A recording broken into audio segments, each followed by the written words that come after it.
العفو منك إلهي والذنب جاء مني العفو منك إلهي والذنب جاء مني والظن فيك جميل حسن يا ربي ظني والظن فيك.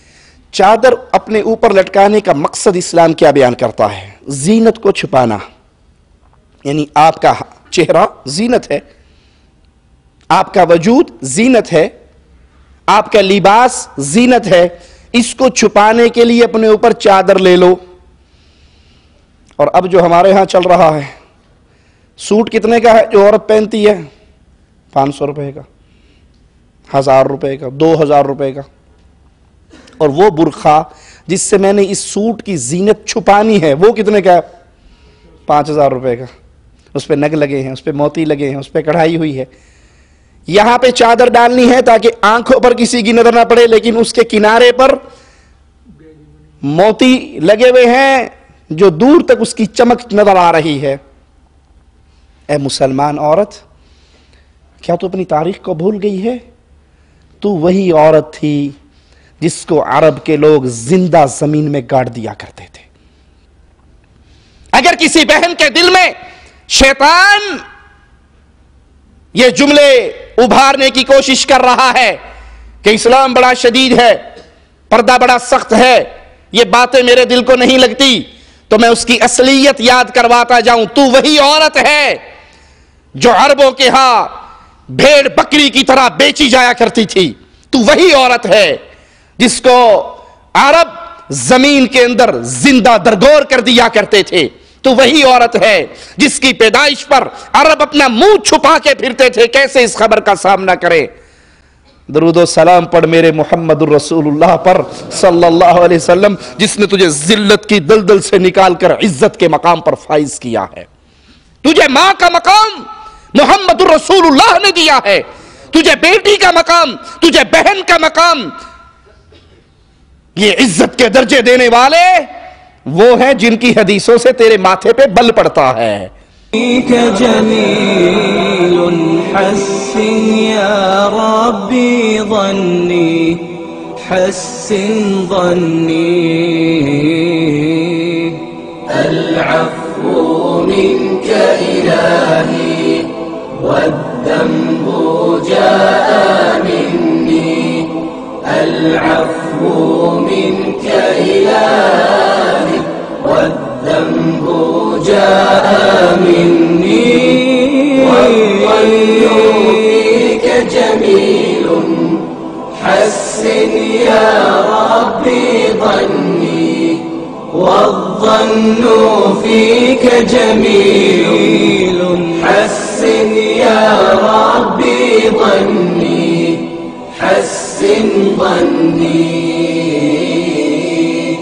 يا ربي أنت رجائي أنت يا مجيب دعائي يا ربي أنت رجائي أنت يا مجيب دعائي اغفر يا ربي ذنوبي واستر يا ربي عيوبي اغفر يا ربي ذنوبي واستر يا ربي عيوبي أنت مولاي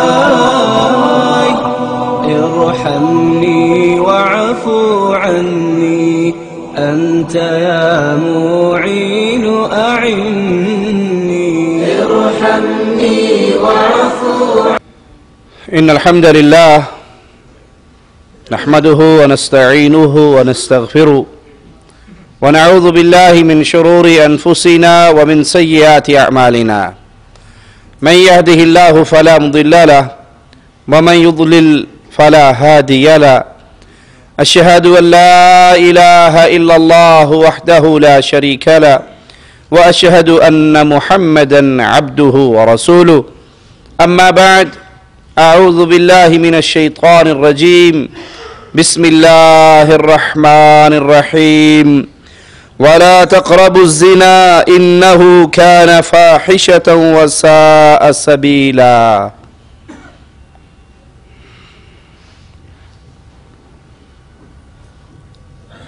کبیرہ گناہوں میں ایک گناہ زنا کرنا.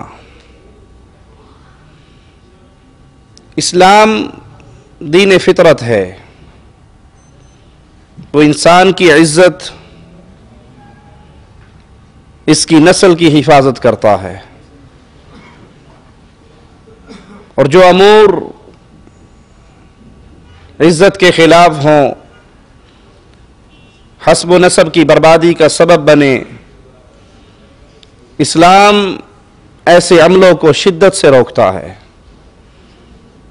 ایک شخص آئے اور کہنے لگے یا رسول اللہ صلی اللہ علیہ وسلم مجھے زنا کرنے کی اجازت دیجیے.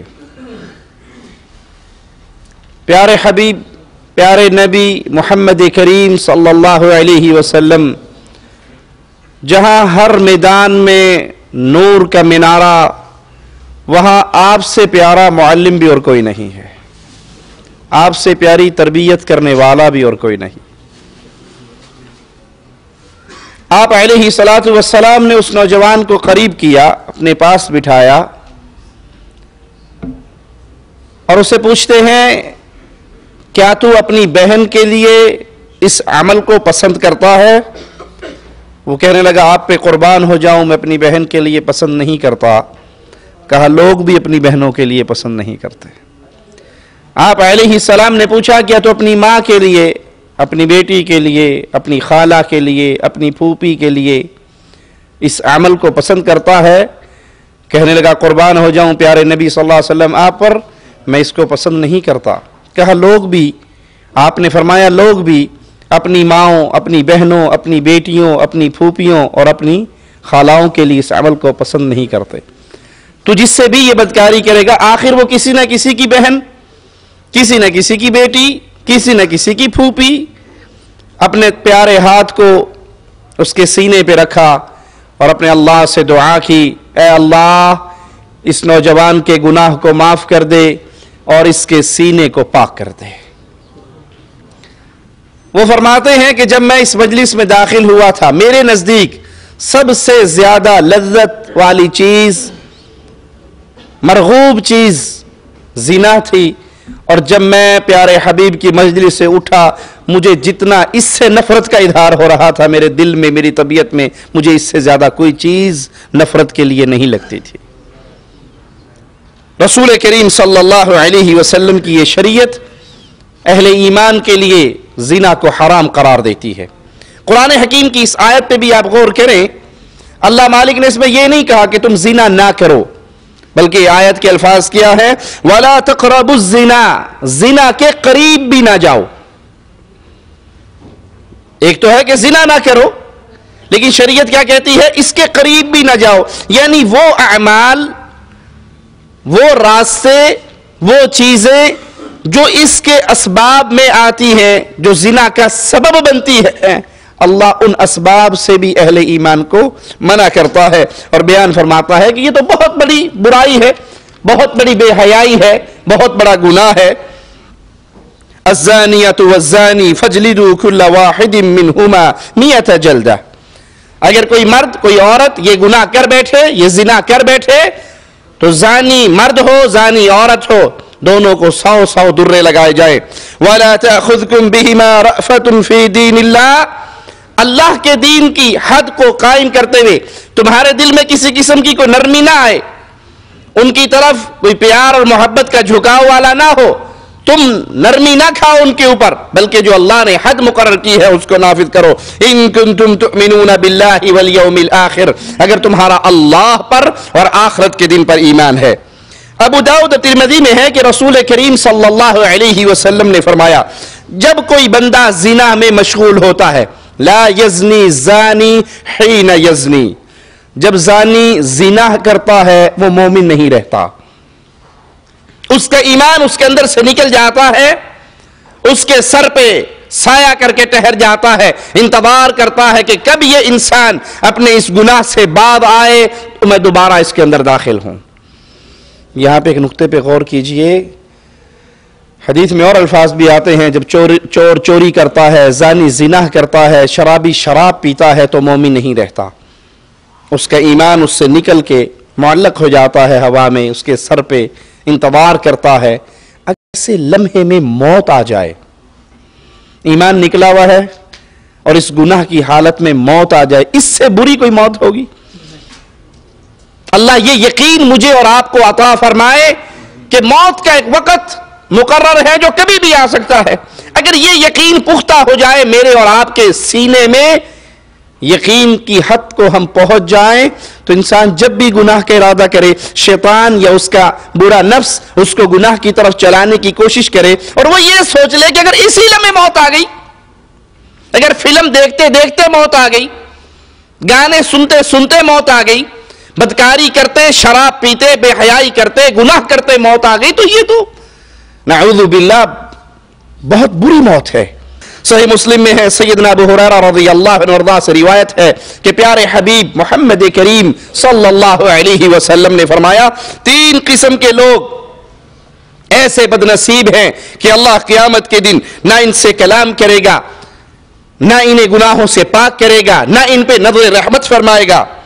وہ 3 قسم کے لوگ کون سے ہیں؟ بوڑھا زانی، نوجوان آدمی، نوجوان لڑکا زنا کرے تو اس کے پیچھے کچھ اسباب ہیں، اس کی نوجوانی ہے، اس کی قوت ہے، اس کی طاقت ہے، اسی لیے رسول اللہ صلی اللہ علیہ وسلم نے فرمایا، نوجوانوں جس میں استطاعت ہے وہ نکاح کرے، اور جو نکاح نہیں رکھتا، استطاعت نہیں رکھتا نکاح کرنے کی، پھر وہ روزے رکھے، کیونکہ روزے انسان کی شہوت کو توڑ دیتے ہیں۔ لیکن انسان بوڑھا ہو گیا، قوت طاقت بھی ختم ہو گئی اور وہ پھر باز نہیں آتا زنا کرنے سے، بوڑھا زانی وہ مجرم ہے کہ قیامت کے دن اللہ نہ اس کی طرف نظر رحمت فرمائے گا، نہ اس کے گناہوں کو معاف کرے گا، نہ اس سے کلام کرے گا۔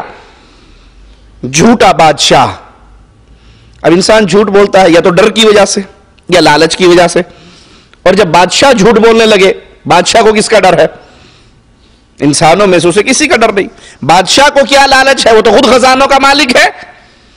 بادشاہ ہو کر بھی اگر جھوٹ بولتا ہے، بوڑھا ہو کر زنا کرتا ہے، اس کا مطلب ہے کہ یہ گندا انسان ہے، اس کے پیچھے کوئی اسباب نہیں ہے، یہ اس کی گندی عادت ہے۔ اسی طرح مغرور فقیر، مال والا تو غرور کرتا ہے کہ اس کی جیب بھری ہوئی ہے، فقیر کیوں غرور کرے؟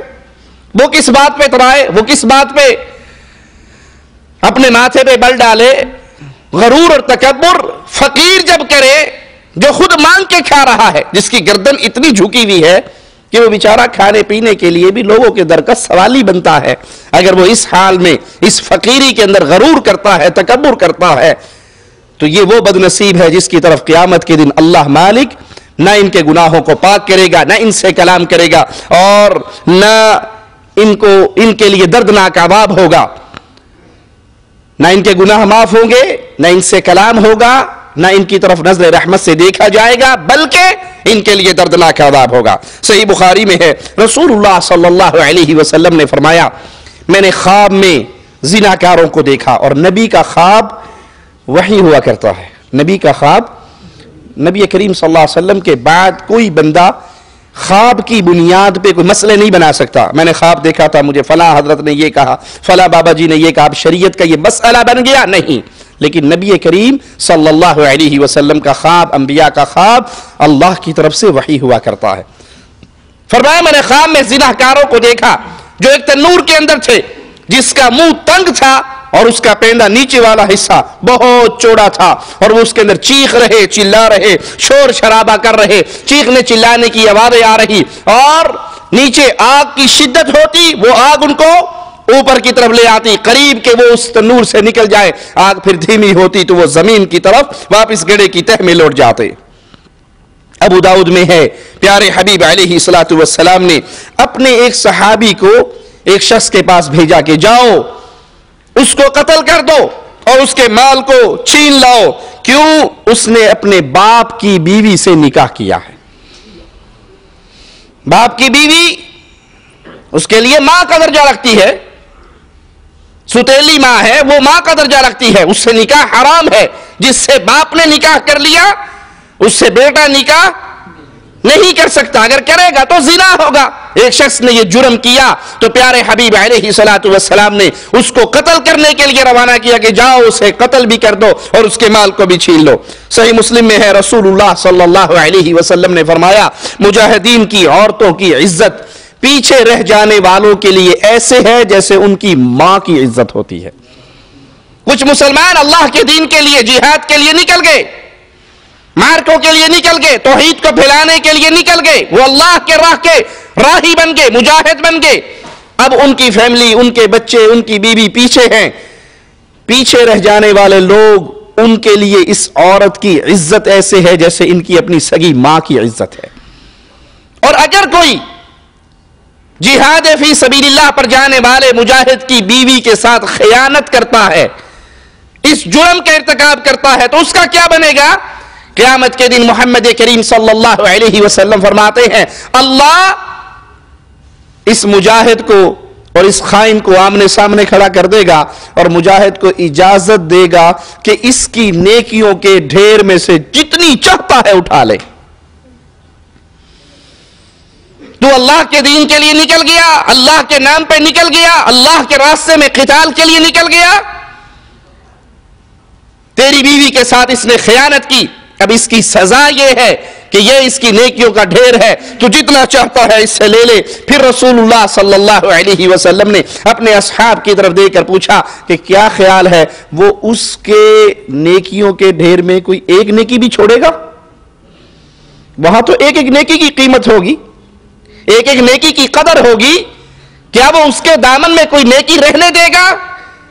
اگر آپ کسی ایسے مسلمان مجاہد کے گھر والوں کا خیال رکھتے ہیں, یہ بہت بڑا عمل ہے, بہت بڑی نیکی ہے, لیکن کبیرہ گناہ ہے اگر آپ نے اس کے ساتھ خیانت کی, اور اس کی سزا بڑی خطرناک ہے کہ قیامت کے دن آپ کی نیکیوں کے انبار کے سامنے اس انسان کو کھڑا کر کے اجازت دے دی جائے گی جتنی چاہتا ہے اس ڈھیر میں سے وہ نیکیاں اٹھا لے. اسلام نے مختلف احکامات کے ذریعے زنا تک پہنچنے کے اسباب کو بھی حرام قرار دے دیا. وہ اسباب جن کے ذریعے انسان شیطان کے وسوسوں میں شامل ہو کر اس کے جال کا شکار ہو کر زنا کے عمل تک پہنچتا ہے, اسلام نے حد بندی کرتے ہوئے ان تمام اسباب کو بھی حرام قرار دے دیا. اللہ تعالیٰ نے غیر محرم عورت کی طرف جان بوجھ کر دیکھنے کو حرام قرار دیا. دیکھیں آپ کی نظر پڑ گئی, پہلی نظر پڑی, فوراً نظروں کو جھکا لیجئے, چہرے کو موڑ لیجئے. لیکن اگر آپ بار بار دیکھتے ہیں, جان بوجھ کے دیکھتے ہیں, یا پہلی نظر کو ہی اتنا لمبا کرتے ہیں کہ پہلی تو معاف ہے نا, دوسری پاؤں گے تو گناہ ہوئے گا, تو یہ آپ کے اوپر لکھا جا رہا ہے, یہ گناہ آپ کے کھاتے میں چڑھ رہا ہے. قرآن حکیم کی آیات پہ غور کیجئے. قُلْ لِلْمُؤْمِنِينَ يَغُضُّوا مِنْ أَبْصَارِهِمْ وَيَحْفَظُوا فُرُوجَهُمْ, مسلمان مردوں سے کہو وہ اپنی نگاہوں کو نیچی کرے اور اپنی شرمگاہوں کی حفاظت کرے. زنا کا یہ عمل نگاہوں سے شروع ہوتا ہے, زنا کا یہ عمل نگاہوں سے شروع ہوتا ہے. نگاہ دل تک پہنچتی ہے, دل دماغ کو حکم دیتا ہے, دماغ اپنے جسم کے اعضاء کو حکم دیتا ہے, اور یہ برائی, یہ بے حیائی کا انسان ارتکاب کر بیٹھتا ہے. مالک فرماتا ہے وَقُلْ لِلْمُؤْمِنَاتِ يَغْضُضْنَ مِنْ أَبْصَارِهِنَّ وَيَحْفَظْنَ فُرُوجَهُنَّ وَلَا يُبْدِينَ زِينَتَهُنَّ إِلَّا مَا ظَهَرَ مِنْهَا. آپ مسلمان عورتوں سے کہہ دو کہ وہ بھی اپنی نگاہوں کو نیچا رکھے اور اپنی شرمگاہوں کی حفاظت کرے. نگاہ کے ساتھ فوراً اللہ شرمگاہ کا ذکر کر رہا ہے, کیونکہ نگاہ پڑے گی, مسکراہٹوں کا تبادلہ ہوگا, معاملات ایک دوسرے کے دل تک پہنچیں گے, اور وہاں سے پھر انسان جسمانی بے حیائی اور بدکاری پر اتر آئے گا. تو پہلی چیز نگاہ ہے, نظر ہے, اسلام اسی سے منع کرتا ہے. اور اپنی زینت کو ظاہر نہ کرو سوائے اس کے جو خود بخود ظاہر ہو جائے. صحیح بخاری میں ہے, رسول اللہ صلی اللہ علیہ وسلم نے فرمایا آنکھ کا زنا حرام چیزوں کو دیکھنا ہے. انسان کا ہر عضو زنا کرتا ہے، شرمگاہ اس کی تصدیق کرتی ہے، تو اعضاء کے زنا کے اندر آنکھ کا زنا ایسی چیز کو دیکھنا جس کو دیکھنے سے اللہ نے منع کیا. شریعت اسلامیہ مسلمان کو غیر محرم عورت سے، نامحرم عورت سے تنہائی میں ملاقات کرنے سے منع کرتا ہے، کیونکہ یہ شیطان کا بہت بڑا حربہ ہے. شیطان اس ذریعے سے داخل ہوتا ہے، وہ تنہائی میں ملاقات کرواتا ہے. اور جب کبھی ایک مرد اور ایک عورت تنہائی میں اکٹھے ہوتے ہیں، ان کا تیسرا شتونگڑا نہیں ہوتا، شیطان خود ہوتا ہے. بڑا بابا ہوتے پہنچتا ہے. جب کہیں دو اکٹھے ہوتے ہیں، اور اکثر بعض دفعہ جیسا انسان ہو شیطان ویسا ہی جال بنتا ہے. بے حیا انسان ہے تو بے حیائی کا جال بنے گا، دیندار انسان ہے تو دینداری کا جال بنے گا. فیس بک کے اوپر دوستی کروائے گا کہ دیکھیے جی بالکل ٹھیک ہے، وہ لڑکی ہے مجھے پتا ہے، لیکن ہم تو صرف دینی میسج کرتے ہیں ایک دوسرے کو، ہم تو صرف دینی ای میلز فارورڈ کرتے ہیں. اس طرح کرتے کرتے وہ دینی میسج چلے، پھر دینی وہ ہوئی، پھر آہستہ السلام علیکم کیا حال ہے آپ کا، ٹھیک ہے بس اس سے زیادہ نہیں، نا اس سے زیادہ نہیں، بالکل نہیں. پھر کچھ عرصے کے بعد آپ کی عمر کتنی ہے، بائی دا وے میں نے ویسے ہی پوچھا تھا، ویسے میں نے نہیں بالکل نہیں. اب شیطان آپ کو سٹیپ بائی سٹیپ لے کے جا رہا ہے، نام دین کا استعمال کرتا ہے. اور انتہائی آخری سٹیج کیا ہوتی ہے کہ پھر اس بے حیائی، اس بدکاری، اس زنا کے اندر وہ انسان کو ملوث کر دیتا ہے. جب پانی سر سے گزر جاتا ہے، شیطان بھاگتے ہوئے کہتا تو آپ ہی میرے مگر لگا، میں تو تینوں نہیں لایا، میں تو انگل لائی سی، بس تو خود ہی چلتا رہا. ویسا ہمیشہ جال بنتا ہے. لہذا شیطان کے جالوں سے اپنی آگاہی حاصل کیجئے اور بچنے کے جو ذرائع شریعت ہمیں بتاتی ہے اس کو اختیار کیجئے. صحیح بخاری و مسلم میں ہے، نبی کریم صلی اللہ علیہ وسلم نے فرمایا تم عورتوں کے پاس تنہائی میں جانے سے بچو، عورتوں کے پاس تنہائی میں نہ جاؤ. ایک انصاری صحابی نے پوچھا یا رسول اللہ صلی اللہ علیہ وسلم دیور کے بارے میں کیا حکم ہے؟ پیارے حبیب علیہ الصلوۃ والسلام کے جملے سنیے، اور میں درد کے ساتھ یہ بات یہاں پر کہوں گا. مومن وہ ہوا کرتا ہے جس کو جو حدیث رسول ملے، اس کے گھر میں، اس کے خانوادے میں، اس کے جسم پہ، اس کے ماحول میں اس حدیث کے خلاف عمل ہو رہا ہو تو وہ جو حدیث ملے اس پہ فوراً عمل کرے. اگر حدیث میرے مطلب کی ہے اور میں عمل کر رہا ہوں، اور جس حدیث سے میرے اوپر چوٹ لگتی ہے میں اس کو چھوڑ رہا ہوں، یہ تو کوئی مشکل کام نہیں، تو سب کر لیں گے. شیعہ بھی کچھ نہ کچھ حدیثوں پر تو عمل کرتے ہوں گے نا، قبر پرست بھی کوئی نہ کوئی حدیثوں پر تو عمل کرتے ہوں گے زندگی کے معاملات میں. اہل شرک، اہل بدعت بھی چند احادیث، چند اعمال وہ شریعت کے مطابق کرتے ہوں گے. اگر یہی روٹین میری ہے کہ آمین کی حدیث مجھے پتہ لگی تو میں نے زور سے آمین، رفعین کی حدیث پتہ لگی تو کندھوں تک میرے دونوں ہاتھ اٹھ گئے، فاتحہ پڑھنے کی حدیث ملی تو میں مناظرے کر رہا ہوں، جھگڑ رہا ہوں، لوگوں کو قائل کر رہا ہوں. لیکن جہاں حدیث ملی کہ بھابی سے پڑھتا ہے، اوکھی گل ہے، تو پھر میرے اور ان میں کیا فرق رہ گیا؟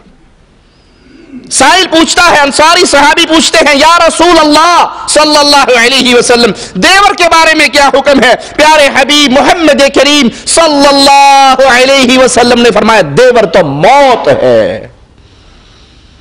کیا معنی؟ جیسے تم موت سے ڈرتے ہو، جیسے تم موت سے بھاگتے ہو، ایسے دیور سے بچو. اور اکثریت گھرانوں کی الا من رحم ربی 99% کہا جا سکتا ہے اہل توحید گھرانے، اہل حدیث گھرانے، مواحدین کے گھرانے، ان کے گھروں میں باقی حدیثوں پہ عمل ہوگا. تصویریں لٹکی بھی آپ کو نظر نہیں آئیں گی، ٹیلی ویژن، گانے، فلمیں نظر نہیں آئیں گی، لیکن بھابی، دیور، جیٹھ ایک ٹیبل پہ بیٹھ کے کھانا کھاتے ہوئے نظر آئیں گے. یہ حدیث کس کے لیے ہے؟ اگر میرا مزاج یہ ہے کہ اس حدیث پہ عمل کرنے سے گھر میں لڑائی ہوتی ہے، امی ابو ناراض ہوتے ہیں، بھابی ناراض ہوتی ہے، دیور ناراض ہوتا ہے، بھائی بڑے ناراض ہوتے ہیں کہ یہ کون سی حدیث لے کر آگے، کتنا گھر کے اندر پیار تھا، کتنا گھر کے اندر محبت تھی، ایک ٹیبل پہ بیٹھ کے ہم کھانا کھایا کرتے تھے، اب یہ نئی حدیث لے کے آگے کہ بھابی سے پردہ کرنا ہے۔ آخر وہ عورت کہاں بیٹھ کے کھانا کھائے، وہ تنہائی میں بیٹھے گی۔ اگر یہ میرا مزاج ہے تو یہ مزاج محمد کریم کی اتباع کرنے والے صحابہ کی سنت پہ چلنے والے کا نہیں ہو سکتا۔ اللہ کے حبیب نے فرمایا دیور موت ہے۔ دیور کو موت کیوں کہا گیا؟ گھر کی عورت باہر کے کسی بندے کے ساتھ بے حیائی کے اندر الجھے، اس کے بہت کم چانس ہیں، اس کے بہت کم چانس ہیں۔ کیوں؟ عورت گھر سے باہر نکلے گی تو کسی سے سلام دعا ہوگی؟ عورت غیر آدمی کے ساتھ چلے گی، ہر بندہ انگلی اٹھائے گا یہ فلاں کی بیوی ہے، یہ کون ہے، کس کے ساتھ جا رہی ہے؟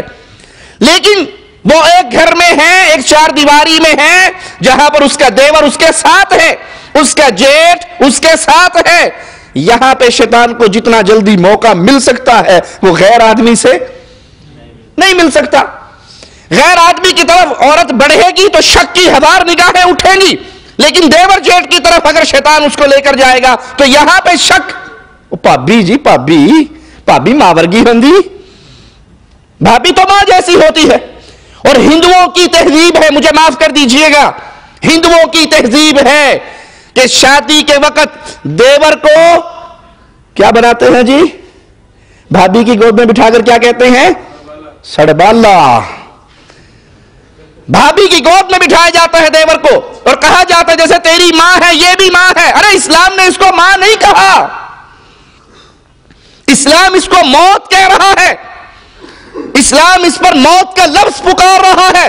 پیارے حبیب کی پیاری زبان الفاظ ادا کر رہی ہے، دیور موت، اور ہم کہیں بھابی ماورگی۔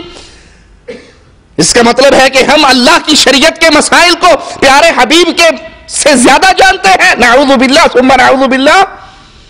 اور میں اللہ کی قسم اٹھا کر کہتا ہوں، میں ایسے مسائل، ایسے گھرانوں کے مسائل کو جانتا ہوں ذاتی طور پہ جہاں پر اس پردہ نہ ہونے کی وجہ سے دیور اور بھابی کئی سال تک بدکاری کا شکار رہے۔ ایک ہفتہ پہلے مجھے ایک شخص کا فون آیا اور اس نے کہا کہ 4 سال تک، اللہ کی قسم اٹھا کر اس نے کہا 4 سال تک میں اور میری بھابی ہم بدکاری کرتے رہے، بالآخر میری بھابی نے میرے بھائی سے طلاق لے لی۔ اس نے سوال کر کے پوچھا کیا میں اس سے شادی کر سکتا ہوں؟ انا للہ و انا الیہ راجعون۔ اس ساری خباثت کے پیچھے، اس ساری بے حیائی کے پیچھے کیا ہے؟ بڑوں کا ایک جملہ، بھابی ماں جیسی ہوتی ہے، بھابی سے کیا پردہ۔ ارے یہ ماں ہوتی تو شریعت اس کو ماں قرار دیتی۔ جو ماں تھی، اللہ کے نبی نے بھیجا صحابی کو، اس نے اپنی باپ کی بیوی سے نکاح کیا ہے، اس کو قتل کر دو، اس کا مال چھین لاؤ۔ لیکن جب ماجرا بھابی کا آیا، دیور اور جیٹ کے ساتھ پردے داری کے مسئلے پر، تو پیارے حبیب نے فرمایا دیور موت، دیور موت ہے۔ اللہ کے لیے اپنے گھرانوں کی فضا کو بدلو۔ اگر آپ کو سچی محبت ہے پیارے حبیب علیہ الصلوۃ والسلام سے، اب تو گھرانوں کی یہ حالت ہے، اگر کسی کی نیک بیوی دیور سے پردہ کرنا چاہتی ہے، جیٹ سے پردہ کرنا چاہتی ہے، تو خامد لڑتا ہے۔ میرے بھائی نے ڈیوٹی پہ جانا ہوتا ہے، تو 8:30 بجے ناشتہ لے کے اس کے کمرے میں اسے کیوں نہیں دے کر آتی؟ اور جانتا ہے وہ تنہا اپنے کمرے میں رہتا ہے، اور ایک غیر عورت، غیر مرد جب کمرے میں تنہا ہوتے ہیں، ان کا تیسرا وہاں پہ شیطان ہوتا ہے۔ اپنے گھروں کو محمدی بنائیے، صرف آمین رفع دین کے اندر محمدی نہ بنیے، نماز میں، حج میں محمدی نہ بنیے، نکاح اور طلاق میں صرف محمدی نہ بنیے، بلکہ زندگی کے ایک ایک مسئلے میں جس کا آپ کو نہیں پتا، اللہ معاف کرے، لیکن جو ہی پتہ لگ جائے اسی وقت انقلاب برپا کیجئے۔ بھائی کی ناراضگی، بھابی کی ناراضگی، ماں کی ناراضگی، باپ کی ناراضگی، خانوادے کی ناراضگی، ارے کائنات کے ہر انسان کی ناراضگی برداشت ہو سکتی ہے، رب کی ناراضگی برداشت نہیں ہو سکتی۔ محمد کریم صلی اللہ علیہ وسلم کی شریعت کو ٹھوکر نہیں ماری جا سکتی۔ پیارے نبی اس امت کے لیے درد کا سمندر تھا ان کے سینے میں، وہ تو آپ سے رحمت کا معاملہ پیش کرنے والے۔ حدیث میں آتا ہے سیدہ عائشہ رضی اللہ تعالی عنہا ایک دن پیارے نبی علیہ الصلوۃ والسلام کے پیارے کھلے ہوئے چہرے کو دیکھتی ہیں، خوشگوار موڈ میں ہے، تو ایک درخواست دیتی ہیں، یا رسول اللہ صلی اللہ علیہ وسلم میرے لیے اللہ سے دعا کیجیے۔ اللہ کے پیارے حبیب دعا کرتے ہیں، اللہ عائشہ پر رحم فرما، عائشہ کو معاف فرما، اس کے کبیرہ صغیرہ گناہوں کو معاف فرما، اس کے ظاہری پوشیدہ گناہوں کو معاف فرما۔ کتنی پیاری دعا ہے۔ میرے نبی نے دعا کی، اللہ نے قبول کر لی، سارے گناہ ہی معاف ہو گئے، صغیرہ بھی، کبیرہ بھی، ظاہری بھی، پوشیدہ بھی۔ نبی دعا کر رہے ہیں، ساروں کو اللہ معاف فرما۔ سیدہ عائشہ فرماتی ہے، میں پیارے نبی صلی اللہ علیہ وسلم کی اس دعا سے اتنی خوش ہوئی، اتنی ہنسی کہ ہنستے ہنستے میں نے اپنے سر کو نبی کی گود میں رکھ دیا۔ مجھے آپ پر پیار آیا کہ آپ نے میرے لیے اتنی قیمتی دعا کی۔ آپ کہنے لگی، عائشہ رضی اللہ تعالی عنہا، کیا تو میری اس دعا سے خوش ہوئی ہے؟ کیا تو میری اس دعا سے خوش ہوئی ہے؟ کہا ہاں اللہ کے نبی، مجھے بڑی خوشی ہوئی، آپ نے میرے لیے بڑی عظیم دعا کی۔ کہا عائشہ اللہ کی قسم یہ دعا ہر نماز میں اپنی امت کے لیے کرتا ہوں۔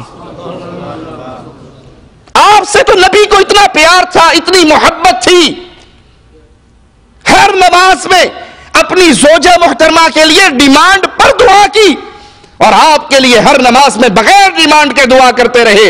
اس نبی کی حدیث آئے اور ہم یہ کہیں کہ ابو پردے کی اجازت نہیں دیتے، امی ناراض ہوتی ہے، بھابھی ناراض ہوتی ہے، بڑے بھائی کے موڈ پہ 12 بجتے ہیں، ارے کائنات پوری ناراض ہو جائے، محمد ناراض صلی اللہ علیہ وسلم۔ لہذا گھر کے اندر، گاڑی کے اندر بھابھی کے ساتھ، سالی کے ساتھ، نوکرانی کے ساتھ تنہائی کے اندر اکٹھے نہیں ہوا جا سکتا۔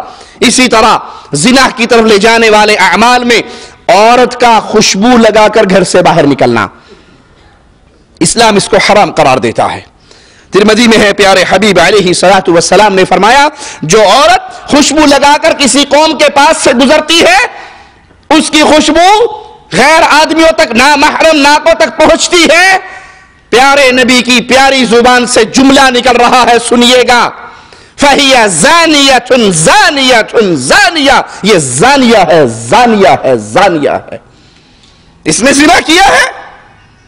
اس نے تو زنا نہیں کیا، لیکن اس نے زنا کی طرف لے جانے والے اسباب اختیار کیے، اور اللہ کے پیارے حبیب علیہ الصلوۃ والسلام فرما رہے یہ زانیہ ہے، یہ زانیہ ہے۔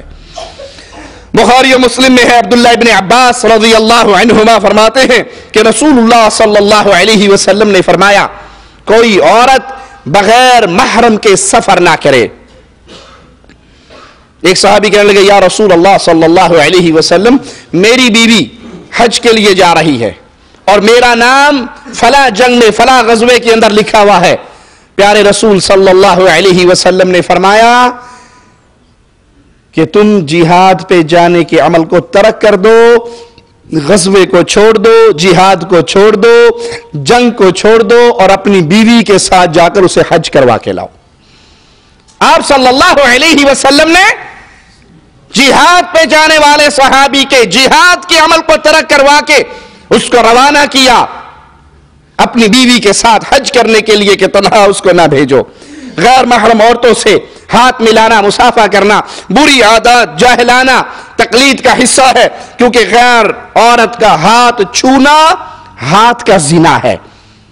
جیسے کسی غیر محرم عورت کی طرف دیکھنا آنکھ کا زنا ہے، اسی طرح اس کا ہاتھ پکڑنا، اس کا ہاتھ کو چھونا، اس سے ہاتھ ملانا، یہ ہاتھ کا زنا ہے۔ صحیح مسلم میں ہے، رسول اللہ صلی اللہ علیہ وسلم نے فرمایا، اور ہاتھ کا زنا حرام چیزوں کو پکڑنا ہے۔ حدیث سن لی، اور جی کیا کریں، ہمارے تو خاندان کا رواج ہے، خالہ کی بیٹیاں، ماموں کے بیٹے، پھوپھی کی بیٹیاں، کزن جب بھی اکٹھے ہوتے ہیں تو وہ سلام کرتے ہیں، ساتھ ہاتھ ملاتے ہیں، ہمارا تو رواج ہے۔ آپ کا رواج اگر حدیث رسول کے خلاف ہے تو ایمان آواز لگا رہا ہے، اپنے رواجوں کو توڑ کر محمد کی غلامی میں آنے کا نام ہی ایمان ہے۔ اگر آپ اپنے رواج کو برقرار رکھتے ہیں، اپنی قوم، اپنے خاندان کے رواج کو برقرار رکھتے ہیں اور ٹھوکر مارتے ہیں فرمان مصطفیٰ صلی اللہ علیہ وسلم کو، تو پھر اپنا ایمان توڑو۔ یہ تو پیارے نبی کا فرمان ہے، ہاتھ کا زنا حرام چیزوں کو پکڑنا ہے۔ اور مالک فرماتا ہے یا ایھا النبی قل لازواجک وبناتک ونساء المؤمنین یدنین علیہن من جلابیبہن. اے نبی صلی اللہ علیہ وسلم، اللہ پیارے نبی کو حکم دے رہا ہے اپنی بیویوں سے، اپنی بیٹیوں سے اور مسلمان عورتوں کو یہ حکم دے دو کہ اپنے اوپر اپنی چادروں کو لٹکا لیا کریں. نبی کی بیویوں کو حکم، نبی کی صاحبزادیوں کو حکم. اللہ کی قسم، کائنات ساری کی ساری عورتیں اکٹھی ہو جائیں، وہ محمد کریم کی پیاری صاحبزادیوں جیسی بن سکتی ہے؟ کوئی فاطمہ جیسی ہو سکتی ہے؟ سیدہ فاطمہ رضی اللہ تعالی عنہا فرماتی ہے، علی جنازہ رات کو اٹھے، میرا جنازہ رات کو اٹھانا. سیدنا علی پوچھتے ہیں فاطمہ کیوں؟ کہا محمد کی بیٹی کی غیرت گوارا نہیں کرتی اس کے کفن کی چادر پہ بھی غیر مردوں کی نظر پڑے. آپ کی اور میری بیٹی کی آئیڈیل کون ہے؟ فاطمہ تو زہرا ہے یا نور جہاں ہے؟ ہم نے کس کو اپنے لیے آئیڈیل بنایا ہے؟ اپنی بیٹیوں کو کس کی سیرت پڑھاتے ہیں، کس کی سیرت سناتے ہیں، کس کی سیرت کے قصے ان کو یاد کرواتے ہیں؟ کس راہ کے راہی ہم اپنی بیٹیوں کو بنا رہے ہیں؟ اے نبی اپنی بیٹیوں کو، اپنی بیویوں کو اور تمام مسلمان عورتوں کو حکم دے دو کہ وہ اپنی چادروں کو اپنے اوپر لٹکا لیں. چادر اپنے اوپر لٹکانے کا مقصد اسلام کیا بیان کرتا ہے؟ زینت کو چھپانا. یعنی آپ کا چہرہ زینت ہے، آپ کا وجود زینت ہے، آپ کا لباس زینت ہے. اس کو چھپانے کے لیے اپنے اوپر چادر لے لو. اور اب جو ہمارے ہاں چل رہا ہے، سوٹ کتنے کا ہے جو عورت پہنتی ہے؟ 500 روپے کا، 1000 روپے کا، 2000 روپے کا. اور وہ برقع جس سے میں نے اس سوٹ کی زینت چھپانی ہے وہ کتنے کا ہے؟ 5000 روپے کا. اس پہ نگ لگے ہیں، اس پہ موتی لگے ہیں، اس پہ کڑھائی ہوئی ہے. یہاں پہ چادر ڈالنی ہے تاکہ آنکھوں پر کسی کی نظر نہ پڑے، لیکن اس کے کنارے پر موتی لگے ہوئے ہیں جو دور تک اس کی چمک نظر آ رہی ہے. اے مسلمان عورت، کیا تو اپنی تاریخ کو بھول گئی ہے؟ تو وہی عورت تھی جس کو عرب کے لوگ زندہ زمین میں گاڑ دیا کرتے تھے.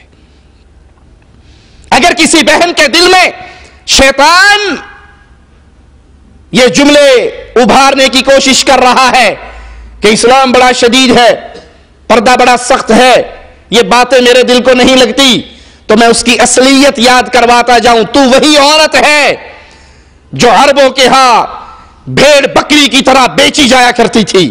تو وہی عورت ہے جس کو عرب زمین کے اندر زندہ درگور کر دیا کرتے تھے. تو وہی عورت ہے جس کی پیدائش پر عرب اپنا منہ چھپا کے پھرتے تھے. کیسے اس خبر کا سامنا کرے؟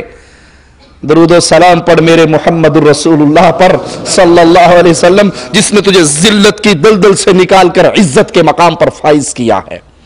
تجھے ماں کا مقام محمد الرسول اللہ نے دیا ہے، تجھے بیٹی کا مقام، تجھے بہن کا مقام.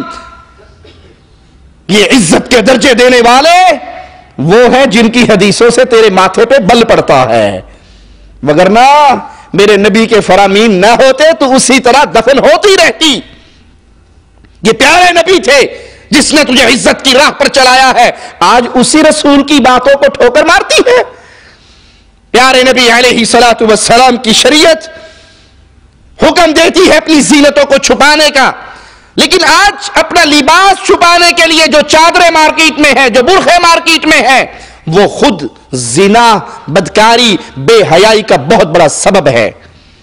یہ برقع پہن کے 50 سالہ عورت بھی جائے تو 70 سالہ آدمی کی نظر اٹھ جائے تو فوراً نیچے وہ 2 منٹ وہ بھی رک کے دیکھتا ہے کون جان رہی ہے.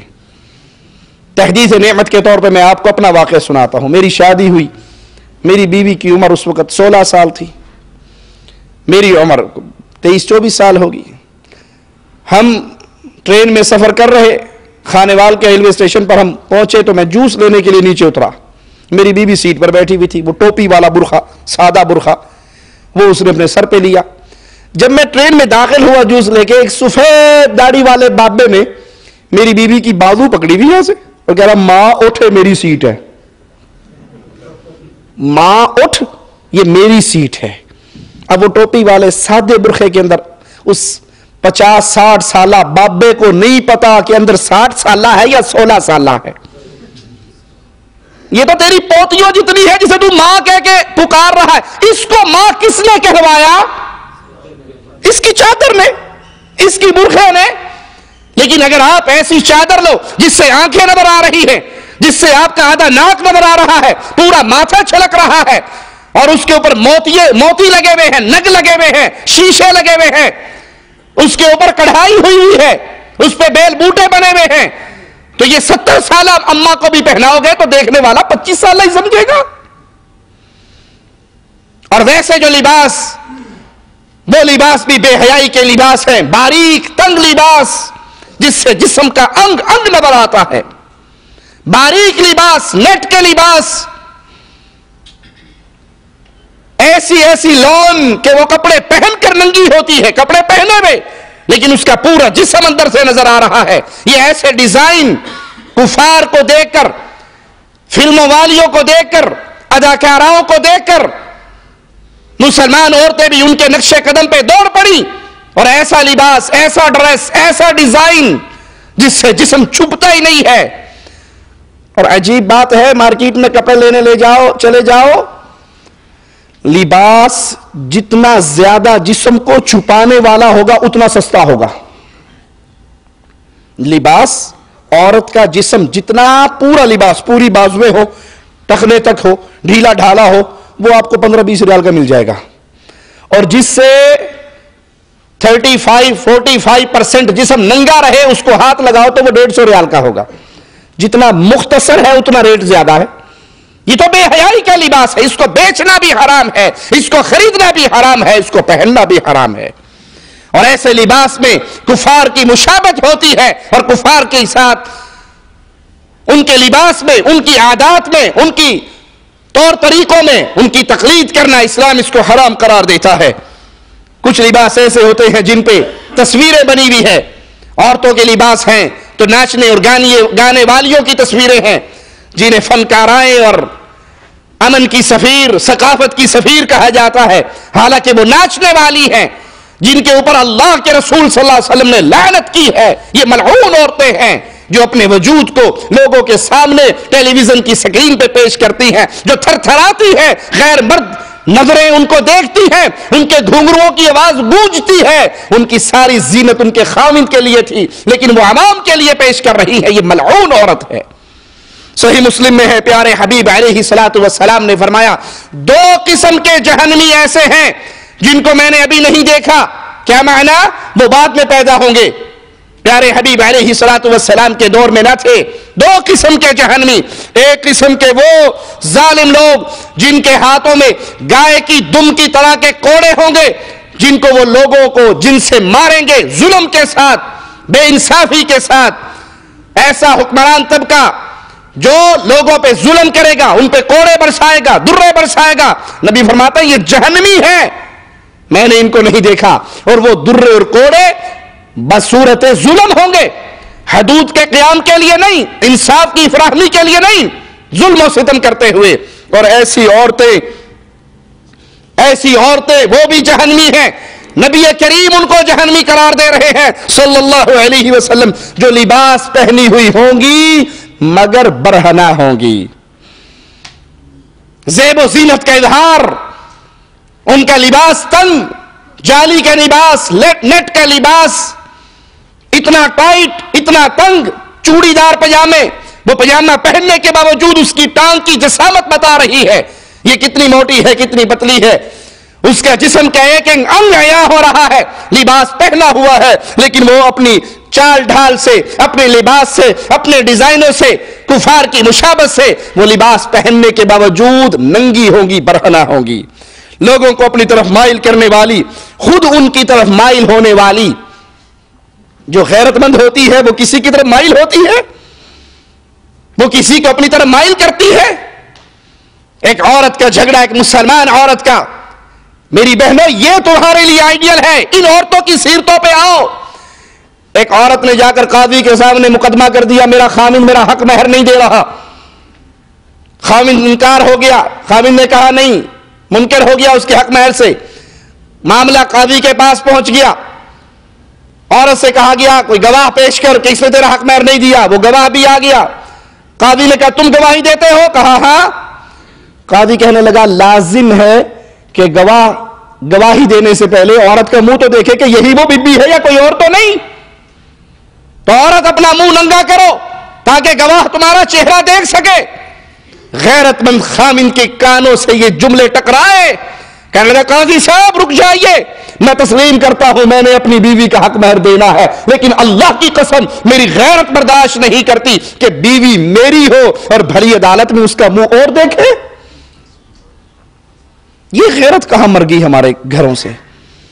اب تو اس چیز کو بہت اپریشیٹ کیا جاتا ہے کہ عورت بے پردہ ہو کے خامن کی باہوں میں باہیں ڈال کر ایئرپورٹ پہ جا رہی ہے، ریلوے اسٹیشن پہ جا رہی ہے، بس سٹینڈ پہ جا رہی ہے، گاڑی سے نکل کے پلازے میں جا رہی ہے، اور اگر سامنے سے اس طرح کے بے غیرت دیوس لوگوں کی طرح کے اور بھی سامنے سے آ جائیں تو وہ ایک دوسرے کو اپنی بیوی، ان سے ملیے یہ میری بیگم ہے، آپ ان سے ملیے یہ میری بیگم ہے، دونوں کہتے آپ سے مل کر بہت خوشی ہوئی۔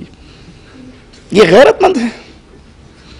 وہ غیرت مند چلا اٹھا قاضی صاحب میری بیوی عدالت میں منہ نہیں کھولے گی، میں تسلیم کرتا ہوں میں نے حق مہر اس کا دبایا ہوا تھا، میں دینے کے لیے تیار ہوں، چہرہ کھلنے نہیں دوں گا۔ وہ غیرت مند عورت وہ بھی کھڑی ہوگی، کہنے لگی قاضی صاحب میرا خامن اتنا غیور ہے، اتنا غیرت مند ہے، میری عزت کا اتنا بڑا رکھوالا ہے، میں آپ کو گواہ بنا کر کہتی ہوں میں نے اس غیرت مند خامن کا حق مہر معاف کر دیا۔ یہ غیرت مند لوگ ہیں، یہ تمہارے آئیڈیل ہیں، یہ تمہارے بزرگ ہیں، ناچنے والے، گانے والے، تھرکنے والے، اپنی بیوی کو بنا سوار کر لوگوں کو دکھانے والے، یہ بے غیرت ہیں، دیوس ہیں، ان کا تمہارے دین کے ساتھ کوئی رشتہ نہیں ہے۔ نبی ان کو جہنمی قرار دے رہے ہیں۔ میں نے ایسی جہنمیوں کا گروہ نہیں دیکھا، یعنی وہ بعد میں پیدا ہوں گے، بعد میں یہ طور طریقے اختیار کریں گے، لباس پہنیں گی وہ عورتیں لیکن برہنہ ہوں گی، لوگوں کی طرح مائل ہونے والی، ان کو اپنی طرح مائل کرنے والی، ان کے سر اونٹ کی جھکی ہوئی کوہانوں کی طرح ہوں گے، بالوں کے مختلف سٹائل کی وجہ سے وہ کبھی بال کسی سٹائل کے بنائیں گے، کبھی کسی طرح کا جوڑا کریں گی، کبھی انڈین فلم میں کسی ہیروئن کو دیکھ لیا، کبھی پشتو فلم میں دیکھ لیا، کبھی پاکستانی فلم میں دیکھ لیا، کبھی انگلش فلم میں دیکھ لیا، تو جیسے ناچنے گانے والی کو دیکھا ویسا سر بنا لیا۔ ان کے سر اونٹوں کی کوہانوں کی طرح ہوں گے۔ ایسی عورتیں جنت میں نہیں جائیں گی، نہ خوشبو پائیں گی۔ ایسی بدنصیب عورتیں نہ جنت میں جائیں گی نہ خوشبو پائیں گی۔ اور یہ روایت صحیح مسلم میں ہے، 2128 حدیث نمبر ہے۔ اے غیرت مند مسلمان، اے محمد کریم کا کلمہ پڑھنے والی، اگر عزت کی پاس تیرے دل میں باقی ہے تو یہ تیرے نبی کا تیرے لیے حکم ہے صلی اللہ علیہ وسلم۔ قوم لوط والا عمل کرنا گناہ کبیرہ ہے۔ مالک فرماتا ہے وَلُوطًا اِذْ قَالَ لِقَوْمِهِ إِنَّكُمْ لَتَأْتُونَ الْفَاحِشَةَ مَا سَبَقَكُمْ بِهَا مِنْ أَحَدٍ مِنَ الْعَالَمِينَ۔ لوط کا بھی ذکر کرو جب انہوں نے اپنی قوم سے کہا تم اس بدکاری پر اتر آئے ہو جو تم سے پہلے دنیا کے اندر، جہان کے اندر کسی نے نہیں کی۔ أَإِنَّكُمْ لَتَأْتُونَ الرِّجَالَ، تم اپنی شہوت کو پورا کرنے کے لیے مردوں کے ساتھ بدفعلی کرتے ہو۔ اس بدکاری کا ارتکاب سب سے پہلے لوط علیہ السلام کی قوم نے کیا، اور اس قوم کا انجام کیا ہوا؟ قرآن حکیم کی آیت پہ غور کیجئے۔ فَلَمَّا جَاءَ أَمْرُنَا جَعَلْنَا عَالِيَهَا سَافِلَهَا وَأَمْطَرْنَا عَلَيْهَا حِجَارَةً مِّن سِجِّيلٍ مَّنضُودٍ۔ پھر جب ہمارا حکم آ پہنچا، یعنی اللہ کا عذاب آ پہنچا، ہم نے اس بستی کے اوپر کے حصے کو نیچے اور نیچے کے حصے کو اوپر کر دیا، اور ان پر کنکریلے نوکدار پتھر برسائے جو تہ بہ تہ برسے۔ حدیث میں آتا ہے کہ فرشتے اس بستی کو اٹھا کر اتنا بلند لے گئے کہ آسمان کے فرشتوں نے اس بستی کے جانوروں کی آوازیں بھی سنی، ان پر اللہ کا عذاب برسا۔ ایک تو ان کی بستی کو اٹھا کر الٹ دیا گیا، اور پھر تہ بہ تہ آسمان سے ان پر نوکیلے پتھروں کی بارش بھی ہوئی۔ ابو داؤد اور ترمذی میں ہے، رسول کریم صلی اللہ علیہ وسلم نے فرمایا جب تم کسی کو قوم لوط والا عمل کرتے ہوئے دیکھو تو فاعل اور مفعول دونوں کو قتل کر دو۔ اس گناہ کی سزا اسلام میں قتل ہے، ان کی گردن زنی ہے، ان کو مار دینا ہے۔ ترمذی اور ابن ماجہ میں ہے، رسول کریم صلی اللہ علیہ وسلم نے فرمایا سب سے بڑھ کر اپنی امت پر مجھے جس چیز کا خوف ہے وہ قوم لوط جیسا عمل ہے۔ اپنی قوم، اپنی امت پر میں جس چیز میں سب سے زیادہ ڈرتا ہوں وہ اس گناہ کی وجہ سے۔ مسند احمد میں ہے، رسول اللہ صلی اللہ علیہ وسلم نے فرمایا اللہ کی اس شخص پر لعنت ہے جو شخص قوم لوط والا عمل کرے۔ آپ نے 3 مرتبہ اپنے ان جملوں کو دہرایا، اللہ کی لعنت ہے، اللہ کی لعنت ہے، اللہ کی لعنت ہے اس پر جو قوم لوط والا عمل کرتا ہے۔ ترمذی میں ہے، رسول کریم صلی اللہ علیہ وسلم نے فرمایا اللہ تعالیٰ اس شخص کی طرف رحمت کی نظر سے نہیں دیکھے گا جو کسی مرد یا عورت کے ساتھ بدفعلی کرتا ہے، وہ گناہ کرتا ہے جو قوم لوط نے کیا تھا، اللہ قیامت کے دن اس کی طرف نظر رحمت نہیں فرمائے گا۔ ابو داؤد میں ہے، نبی کریم صلی اللہ علیہ وسلم نے فرمایا ملعون ہے وہ شخص جس نے اپنی بیوی کے ساتھ بدفعلی کی، اس کے ساتھ وہ گناہ کیا، وہ انسان ملعون ہے۔ اس پہ رسول اللہ صلی اللہ علیہ وسلم لعنت کی آواز سنا رہے ہیں ایسے مردود کے لیے۔ ابو داؤد میں ہے، رسول اللہ صلی اللہ علیہ وسلم نے فرمایا جو شخص کسی کاہن کے پاس گیا، کسی نجومی کے پاس، جادوگر کے پاس، کاہن کے پاس گیا اور جو اس نے کہا اس کی تصدیق کی، یا اپنی بیوی سے حالت حیض میں جمع کیا یا اس کی دبر میں بدفعلی کی تو اس نے اس دین سے برات کر لی جو دین محمد پہ نازل ہوا تھا صلی اللہ علیہ وسلم۔ یہ گناہ چھوٹا گناہ نہیں ہے، یہ بہت بڑا گناہ ہے۔ وہ اس دین سے برات کر لیتا ہے، اس دین سے بیزار ہو جاتا ہے جو دین محمد کریم صلی اللہ علیہ وسلم پہ نازل ہوا۔ اب تو باقاعدہ قانون پاس کیے جاتے ہیں، ہم جنس پرستی کا قانون، کتنے ہی وہ کفار کے ملک ہیں جن کو دیکھ کر کلمہ پڑھنے والوں کی بھی رالیں ٹپکتی ہیں، شاید کاش کسی طرح ہم بھی وہاں جا کر آباد ہو جاتے۔ ارے مغرب کی طرف دیکھ کے بھاگتے ہو جہاں جا کے سورج بھی غروب ہو جاتا ہے، وہ جانوروں کا ماحول ہے، وہ جانوروں کا گھر ہے، وہ جنگل کا گھر ہے، بلکہ جانور بھی یہ برا عمل نہیں کرتے، اور وہاں باقاعدہ قانون پاس ہوا ہم جنس پرستی کا، جو جس کے ساتھ چاہے نکاح کر لے۔ اللہ نے جو پیدا کیا تھا مرد اور عورت کا تعلق، اس کو توڑ کر یہ بے حیائی اور بدکاری اور اللہ سے جنگ کرنے کا اعلان کرنے والا معاشرہ ہے جہاں پر ہم جنس پرستی کا قانون چلے۔ دیوس اس انسان کو کہتے ہیں جس کے گھرانے میں زنا جیسا برا عمل، برا فعل ہو رہا ہو، یا ایسے اعمال ہو رہے ہو جو اعمال انسان کو زنا کی طرف لے جائیں، جیسے بے پردگی، نامحرم مردوں اور عورتوں کا اختلاط۔ اس کے باوجود یا تو وہ اس عمل کو اچھا سمجھے یا کم از کم اچھا نہ سمجھے تو خاموشی اختیار کرے، اس انسان کو کہتے ہیں یہ دیوس ہے، جو دیکھ رہا ہے اپنی بیوی میں، اپنی بیٹیوں میں، اپنی بہنوں میں، اپنی عورتوں میں یا تو زنا ہو رہا یا ایسے اعمال ہو رہے جو زنا کا پیش خیمہ ہے، جن کے بعد زنا کا ماجرا ہموار ہوتا ہے اور وہ خاموش رہے، انہیں نہ روکے، یہ دیوس انسان ہے۔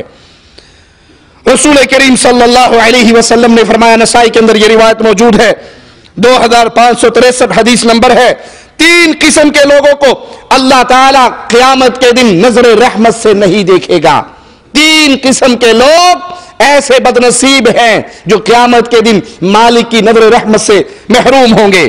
ثلاثة لا ينظر اللہ الیہم یوم القیامہ، اللہ دیکھے گا نہیں قیامت کے دن ان کو۔ وہ 3 بدنصیب کون سے ہیں؟ پہلا، ماں باپ کا نافرمان۔ ماں باپ کا نافرمان وہ بدنصیب ہے جس پہ قیامت کے دن مالک کی طرف سے نظر رحمت نہیں ہوگی۔ مردانہ طور طریقوں والی عورت، اللہ نے پیدا عورت کیا ہے اس کو، لیکن بال کٹوانے میں جاتی ہے تو بوائے کٹ کہ دور سے اگر کوئی دیکھ لے تو پتہ نہ لگے بہن جی جان ڈے نے یا پا جی جان ڈے ہے، دونوں پارٹیوں میں چل جاتی ہوں، کوئی مشکل نہیں۔ لباس مردوں جیسا، طور طریقے مردوں جیسے، چال ڈھال مردوں جیسا، گفتگو کا سٹائل مردوں جیسا، مردانہ آواز نکال کے اپنے آپ کو شو کروائے کہ کوئی مینو باجی نہ کہے۔ کوشش ہوتی ہے کئی عورتوں کی، مر جاتی ہیں وہ یہ سن کر کہ اس نے مجھے پہچان لیا کہ میں ہی نہیں ہوں، میں شی ہوں۔ بڑی کوشش ہوتی ہے کسی طرح مجھے کوئی شی نہ کہے، ہی مان لے۔ اسی طرح کئی ہی ہیں بیچارے جن کی بڑی کوشش ہے کہ اللہ کا واسطہ ہے پیسے لے لو سانو ہی نہ کیا جائے۔ وہ جا رہے ہوں گے پیچھے لمبی چٹیا پونی کیے ہوئے، پونی تو پرانی ہو گئی، اب تو میں نے کئی جگہ پر کچھ ایسی ہی چلتی دیکھی ہے جنہوں نے ہیئر بینڈ بھی لگایا ہوا ہے، بال سوار کے یہاں سینٹر میں ہیئر بینڈ لگایا ہوا، اگوں وے کے لگی باجی جان رہی ہے۔ انا للہ و انا الیہ راجعون۔ لوگوں یہ کس کے طریقے ہیں؟ یا تو نکل جاؤ اسلام سے، بیزار ہو جاؤ، پھر جو مرضی کرو، جانور بن جاؤ، جنگل میں چلے جاؤ۔ اور اگر تم کہتے ہو کہ نہیں ہمارا رشتہ رسول اللہ سے نہ ٹوٹے صلی اللہ علیہ وسلم، تو یہ نبی نے تو نہیں طریقے دیے۔ مرد مونچھے صاف، داڑھی صاف، کلین شیو، اور پیچھے پونی ہے، سر پہ ہیئر بینڈ ہے، گلے میں لاکٹ ہے، ہاتھ میں انگوٹھیے ہیں، کوشش ہے پوری کی پوری کہ کوئی مجھے پہچان نہ سکے، میں لڑکی نظر آؤں۔ لڑکیوں کی کوشش ہے کسی طرح میں لڑکا نظر آؤں۔ لڑکوں کو حکم ہے نا شلوار ٹخنے سے اونچا رکھے، لڑکی کو حکم ہے ٹخنے سے نیچا کرے۔ باجی جی نے ایک گٹ اونچی کی ہوئی ہوتی ہے اور بھائی جی نے ٹخنے سے بھی نیچے کیا، بوٹ کے اندر دی ہوئی ہوتی ہے۔ جو کام لڑکیوں کا ہے وہ لڑکے کر رہے ہیں، جو لڑکوں کا ہے وہ لڑکیاں کر رہی ہیں۔ یہ وہ بدنصیب عورت ہے جو مردانہ طور طریقے اختیار کرے، قیامت کے دن اللہ اس پہ نظر رحمت نہیں کرے گا۔ اور دیوس وہ بے غیرت انسان جو اپنے گھر میں برائی کو دیکھے، زنا کی طرف لے جانے والے اعمال دیکھے، اس کے سینے میں غیرت نہ جاگے۔ غیرت مند کیسے ہوتے ہیں؟ ایک صحابی اپنے گھر میں آئے، دیکھا بیوی دروازے پہ کھڑی ہے، گھوڑے پہ بیٹھے بیٹھے نیزہ اٹھایا اس کے سینے میں اتارنے کے لیے۔ اس نے کہا اللہ کے بندے صبر کر، پہلے اندر جا کے دیکھ تو صحیح میں بغیر برقعے کے باہر کیوں آئی ہوں۔ نعوذ باللہ ثم نعوذ باللہ، وہ بغیر لباس کے تو باہر نہیں آئی تھی، گھریلو لباس شلوار قمیص تو اس نے پہنا ہوا تھا، بغیر چادر کے چہرہ کھول کے وہ باہر آئی۔ کہ اللہ کے بندے نہ مار مجھے، پہلے اندر جا کے دیکھ ہوا کیا ہے۔ وہ صحابی اندر آئے، دیکھا تو اس کی چارپائی پہ سانپ بیٹھا ہوا تھا، کہ اس کے ڈر سے باہر بھاگی تھی۔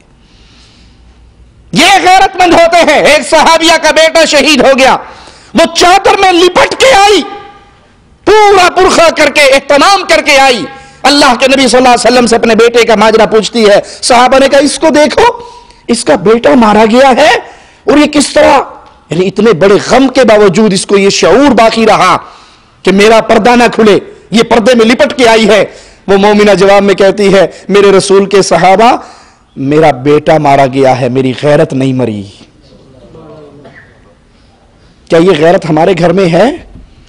کیا اس کی کوئی ہلکی سی روشنی ہمارے گھروں پہ پڑتی ہے؟ دیوس وہ انسان ہے جس پہ اللہ رحمت کی نظر نہیں دیکھے گا۔ اور 3 قسم کے لوگ جنت میں داخل نہ ہوں گے: ماں باپ کا نافرمان، ہمیشہ شراب پینے والا، مدد کرنے کے بعد احسان جتلانے والا۔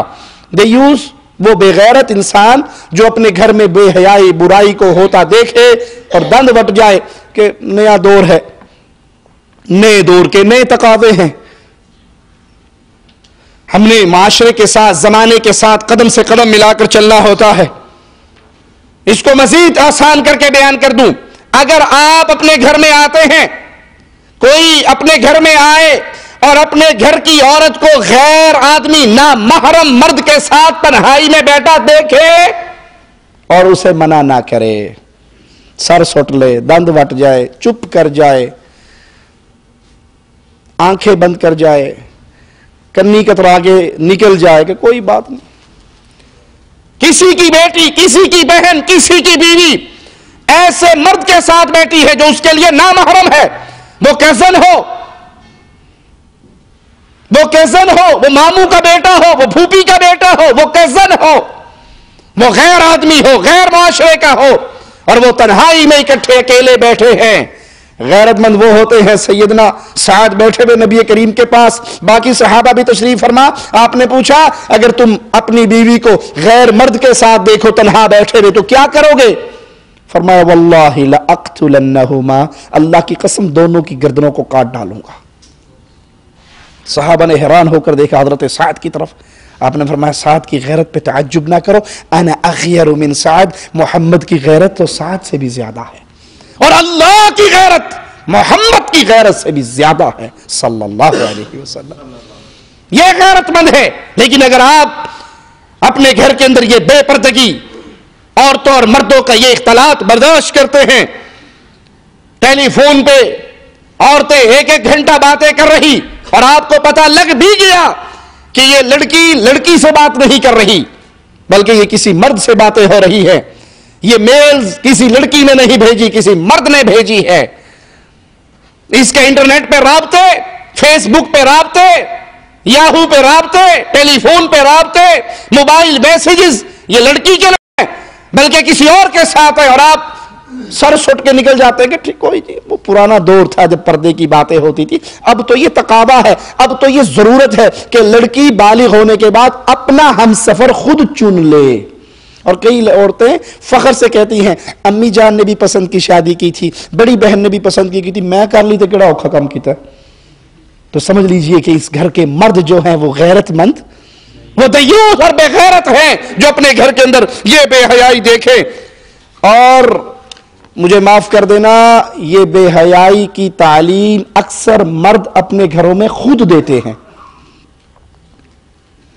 کیسے؟ جب حضرت صاحب, مولوی صاحب, شیخ صاحب, چودھری صاحب, خان صاحب ڈش انٹینے کی لعنت لگا کے اپنے گھر میں دیتے ہیں اور اپنی بیگم کے ساتھ بیٹھ کے گندی فلمیں دیکھتے ہیں, تو کیا فلموں کے اندر تہجد کی نماز کا طریقہ سکھایا جاتا ہے؟ فلموں میں کیا ہوتا ہے, اس کی لڑکی اس کا لڑکا دونوں باہر جا کے عشق مشوقی کر رہے ہیں اور یہ میاں بھی بیٹھ دیکھ رہے ہیں, اللہ کرے اس ہیرو کی اس ہیروئن سے شادی ہو جائے, بیچاروں کا بڑا پیار. اب جو کچھ دیکھ رہے ہو, تمہاری بیٹی وہ دیکھ رہی ہے, تمہارا بیٹا وہ دیکھ رہا ہے, تو اپنی بیٹی اور بیٹے کو بغیرت تم نہیں بنا رہے. یہ عشقیہ فلمیں, یہ عشقیہ میگزین, یہ گندی باتیں, یہ گندے ماحول تم نے پرووائڈ کیے ہیں. اس کا مطلب ہے تم بھی بے غیرت ہو اور اپنی اولاد کو بھی دیوس بنا رہے ہو. غیرت مند گھرانوں کے اندر ایسی باتیں نہیں ہوا کرتی, وہاں عزت کی بات ہوتی ہے اور وہاں شرف کی بات ہوتی ہے. اسی طرح کبیرہ گناہوں میں سے شلوار کو ٹخنے سے نیچے لٹکانا کبیرہ گناہ ہے, بغیر تکبر کے.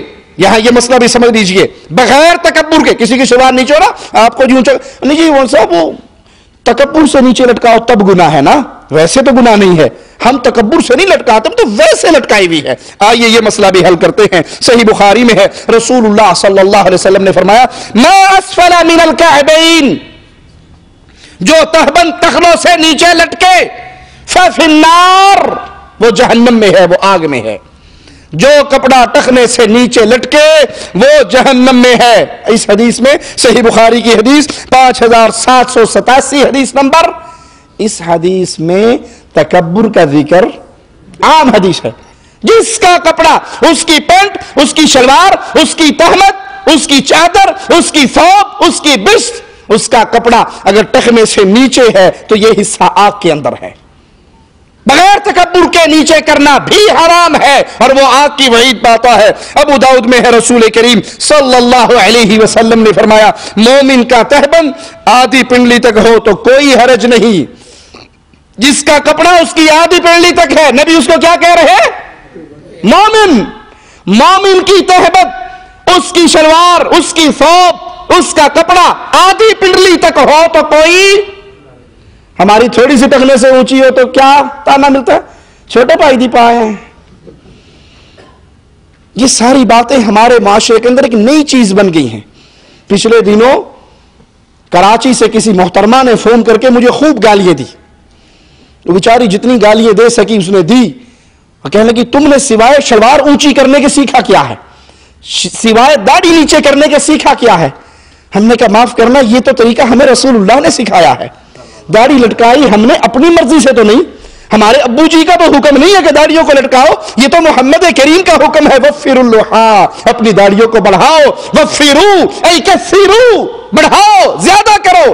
شلوار بلند کرنے کا حکم ہمیں محمد رسول اللہ نے دیا ہے صلی اللہ علیہ وسلم۔ آپ نے فرمایا مومن کے لیے کوئی حرج نہیں اگر اس کی ثوب، اس کا کپڑا، اس کی تہمت اس کی آدھی پنڈلی میں ہو۔ وہ کہنے لگی کہ آپ کہتے ہیں عورتوں سے کہ کزن کے پاس نہ بیٹھو، ہم نہیں کہتے، رسول اللہ کہہ رہے ہیں، رسول اللہ صلی اللہ علیہ وسلم کہہ رہے ہیں کوئی عورت نامحرم کے ساتھ نہ بیٹھے، اور جو تنہائی میں بیٹھے گا، عورت اور مرد نامحرم ہے، دونوں حرام ہے ایک دوسرے کے لیے۔ نامحرم کون؟ جس سے نکاح ہو سکے، باپ سے نکاح نہیں ہو سکتا، بھائی سے نہیں ہو سکتا، بیٹے سے نہیں ہو سکتا، چچا سے نہیں ہو سکتا، تایا سے نہیں ہو سکتا، یہ محرم ہے۔ نامحرم جس سے کسی کنڈیشن میں کبھی بھی نکاح پاسبل ہو، ان کے ساتھ بیٹھے گا تو تیسرا شیطان ہوگا۔ تمہیں ہم پہ اعتراض نہیں ہے، محمد رسول اللہ پہ اعتراض ہے۔ کہنے لگی آپ کہتے ہو کہ فلاں دیوس ہے، فلاں بے غیرت ہے، یہ دیوس ہم نے اپنے پاس سے نہیں کہا، پیارے نبی فرما رہے ہیں تین وہ ہیں جن کو اللہ قیامت کے دن نہیں دیکھے گا۔ وہ تین کون ہیں؟ ان میں تیسرا دیوس۔ آپ نے کہا ایک تقریر کے اندر نور جہاں کے پیچھے نہ چلو، وہ تو کنجری ہے۔ ناچنے والیوں کو کیا کہا جاتا ہے؟ اگر آپ کو ہمارے یہ جملے برے لگے تو رسول اللہ کی حدیث ہم نے آپ کو سنائی۔ اللہ کے نبی فرماتے ہیں جو عورت خوشبو لگا کر مردوں میں آتی ہے فہیہ زانیہ، کنجری تو چھوٹا لفظ ہے، زانیہ تو اس سے بھی بڑا ہے، اور نبی اس کو زانیہ کہہ رہے۔ اگر آپ کو پیار ہے رسول اللہ صلی اللہ علیہ وسلم سے تو اس ظالم میڈیا کے پیچھے لگ کے اسلام کی چادر سے باہر نہ نکلو۔ ہم اپنی بات کہیں تو ٹھوکر مارو، ہماری زبان سے نکلتا ہے تو فاطمہ کے بابا کے جملے نکلتے ہیں صلی اللہ علیہ وسلم۔ ابو داؤد میں ہے اللہ کے نبی نے فرمایا مومن کا تہبند آدھی پنڈلی تک ہو تو کوئی حرج نہیں، آدھی پنڈلی سے لے کے ٹخنے تک نیچے ہو تب بھی کوئی حرج نہیں، ٹخنے تک اجازت ہے، لیکن جس نے ٹخنے سے نیچے کپڑا کیا وہ آگ میں ہے، جس نے ٹخنے سے نیچے کپڑا کیا وہ آگ میں ہے، اور جس نے فخر سے کپڑا گھسیٹا قیامت کے دن اللہ اس کی طرف نظر رحمت ہی نہیں کرے گا۔ جن سے مخالف کی مشابہت کرنا کبیرہ گناہ ہے۔ صحیح بخاری میں اللہ کے نبی نے فرمایا اللہ تعالیٰ نے ان عورتوں پر جو مردوں کی مشابہت کرتی ہیں اور ان مردوں پر جو عورتوں کی مشابہت کرتے ہیں لعنت فرمائی ہے۔ پونی کرنے والے بھائی، بوائے کٹ کرنے والی بہن، تم پہ اللہ کی لعنت ہے۔ ابو داؤد میں ہے اللہ کے نبی نے فرمایا ایسی عورت پر جو مردوں کا لباس پہنے اور ایسے مرد پر جو عورتوں کا لباس پہنے لعنت ہے۔ اللہ بھی لعنت کر رہا ہے، رسول اللہ بھی لعنت فرما رہے ہیں۔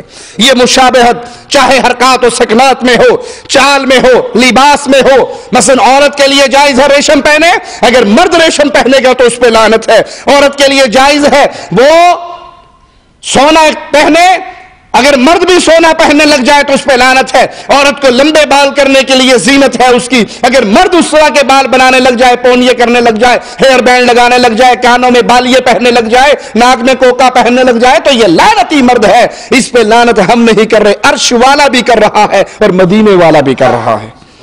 اگر اسی طرح عورت مردوں کا لباس اختیار کرتی ہے، عورت مردوں کا ڈریس پہنتی ہے، اس کی طرح امامہ پگڑی باندھ لیتی ہے، وہ کیپ مردانہ استعمال کرتی ہے تو اس پر بھی لعنت ہے۔ جعلی حسن پیدا کرنا کبیرہ گناہ ہے، بخاری و مسلم میں ہے۔ اللہ کے نبی نے فرمایا اللہ تعالیٰ کی لعنت ہے ان عورتوں پر جو اپنے حسن کے لیے رنگ گوندے اور رنگ گندوائیں۔ آپ نے دیکھا ہوگا وہ سوئیوں سے جسم کے اندر مختلف رنگ بھرتی ہے، مختلف پھول بناتی ہے، یہ دھوکہ ہے۔ آپ یہ رنگ گندوا کر اپنے آپ کو چینج کرنے کی کوشش کر رہی ہیں، اللہ کی پیدا کردہ خلقت کو بدلنے کی کوشش کر رہی ہیں۔ پلکوں کے بال اکھیڑیں یا پلکوں کے بال اکھڑوائیں، اکھیڑنے والی بھی اکھاڑنے والا بھی، اکھاڑنے والی بھی، ان دونوں پر اللہ کی لعنت ہے۔ خوبصورتی کے لیے دانتوں کے درمیان گیپ کم کروائیں یا فاصلہ کروائیں، یہ اس طریقے سے یہ عورتیں اللہ کی تخلیق کو بدلنا چاہتی ہیں، اس پر اللہ کی لعنت ہے۔ صحیح بخاری میں اللہ کے نبی نے فرمایا اللہ کی لعنت ہے اضافی بال لگانے والی اور لگوانے والی پر۔ کسی کے بال تھوڑے ہیں وہ شادی اس کی ہونے لگی ہے، اب وہ بیوٹی پارلر میں جاتی ہے اور نقلی بال اپنے سر کے اندر جڑوا لیتی ہے یا وگ لگا لیتی ہے، وہ مرد کرے یا عورت کرے اس پر اللہ کی لعنت برستی ہے۔ خوبصورتی پیدا کرنے کے لیے جسم پہ رنگ بھرنے والی اور رنگ بھروانے والی، اس پر بھی اللہ کی لعنت ہے۔ اللہ سے دعا ہے اللہ ہماری خطاؤں کو معاف فرمائے، اللہ ہماری سیاہکاریوں کو معاف فرمائے، اللہ ہمیں زندہ رکھے، ایمان پہ رکھے، موت دے تو اس حال میں دے اللہ ہم سے راضی ہو، ہم اپنے اللہ سے راضی ہوں۔ اقول قولی ھذا واستغفر اللہ لی ولکم ولسائر المسلمین۔